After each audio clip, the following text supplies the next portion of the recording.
Before we jump into this episode, I want to invite you to join our community to help you become a better steward, scale to billions, and ultimately give more or all of it away. All I want you to do is to click the subscribe button right now. I love your support. It's incredible to see your comments, and we're just getting started. I can't wait to go on this journey with you. Thank you so much for subscribing. It means the world to me. Welcome, everybody, to the Build to Billions podcast, where we guide successful entrepreneurs and investors on the journey from millions to billions. And we believe that the key to scaling and compounding wealth starts every single day with the mindset and practice of stewardship over ownership and applying billionaire biblical principles. I'm Brett Swartz, and each and every episode we join and have with us amazing guests who join us to share their secrets and wisdom.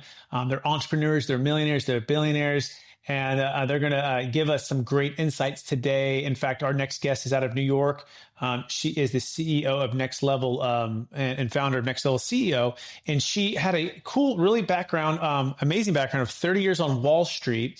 She helps high-performing leaders optimize their cash flow, grow their profits, and scale successfully.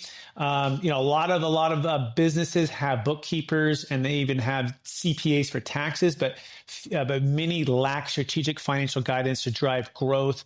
That's why I'm excited to have our next guest on the show. Please welcome to the show with me, Deborah Angellitta. Deborah, how are we doing?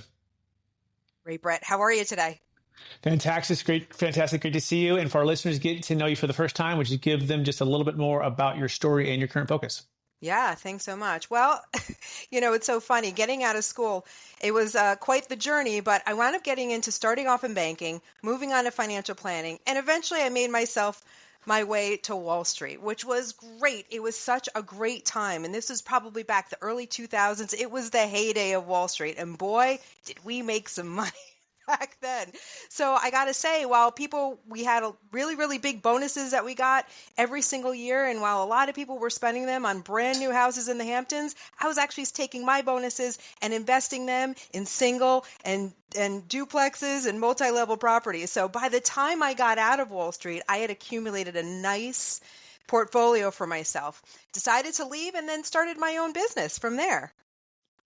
Well, that's fantastic. What a great background. I like the diversification and not just staying within the traditional Wall Street investments. You went into investment real estate on your own, which is fantastic. And we're going to be talking about scaling A players today. Yeah. So, but before we go there, Deborah, I'm kind of curious, what do you feel like is like Deborah's superpower? If she had a superpower growing up or super strength, what is that? And how does that help people today? It's so funny. The one toy that I loved when I was a kid was a cash register. So let me tell you, my superpower is finding money. So, it's back to basics, right? So basically what I do, since I'm a fractional CFO at this point in time in my life, I'm really good at finding money in companies. And it doesn't matter if you start out at 1 million and you scale up to a couple $100 million. There's always that gap of money that's kind of hanging out there. And where I find it a lot of times is that if you have a lot of turnover and a lot of churn with employees, you're paying for these employees for years and years and years, and you never catch it. And that's where I find a lot of money for companies. Excellent. So cash flow, finding money, managing money, and uncovering strategies to be more efficient with money. I love it. So now let's dive into the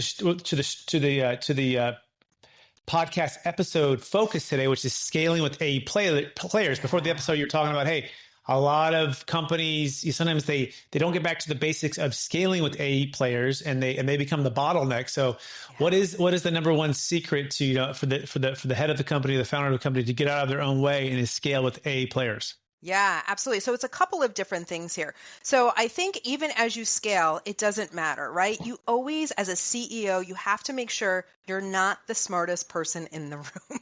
I think that's really important. And sometimes that's a little tough for CEOs, right? Because they're the strength, they're the visionary, they're the leader of the company. But you always want to make sure, never fall in the situation where you are the smartest person in the room. So always surround yourself with really, really great people. So this gets into the A players. So even as you scale, and I know a lot of people get affected by this, is the fact that even if you started out with some people that were really, really great at this level, they may not be great up at this level. So really unwinding from some of those employee-employer relationships can be really, really super hard, but so necessary, because if you're growing in the company, they have to be able to grow with you. And if they're not, you've got to unwind from that.